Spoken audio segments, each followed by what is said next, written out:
Hey, it's Friday. Awesomeness, right? And July 4th is right around the corner. This is for Instagram, Patreon, and of course my website, arielanatole.com. So it's the end of the week, and that means it's also my last healthcare rant. It's definitely a rant because, it's really hard for me to stay happy and positive about a bill that's going to take 22 million people off of insurance, making us 15 million uninsured, right? It's going to take $117 billion out of Medicare, right? All to give $500 billion to rich people. Makes no sense, right? Just want to say, so back in Tampa at a public park, and this is an immigrant statue, and that's why I wanted to do this from here today. So I want to tell you a personal story about what happened to me before the ACA.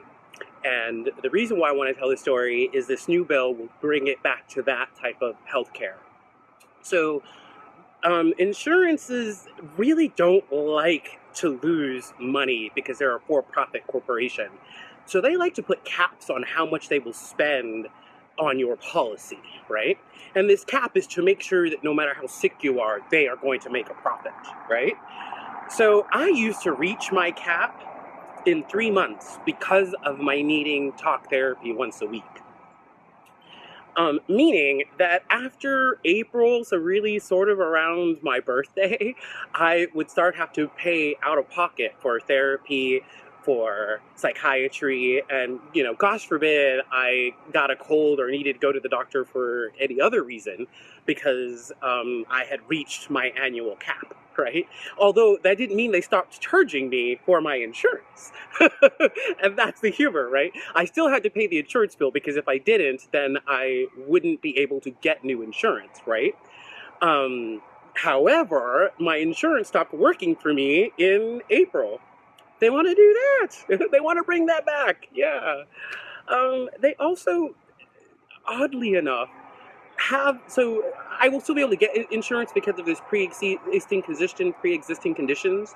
But let's talk about that for a bit. The way this bill is made is so the insurance company gets all the choice. So yes, they have to take me, but they can charge me as much as they want now for that insurance.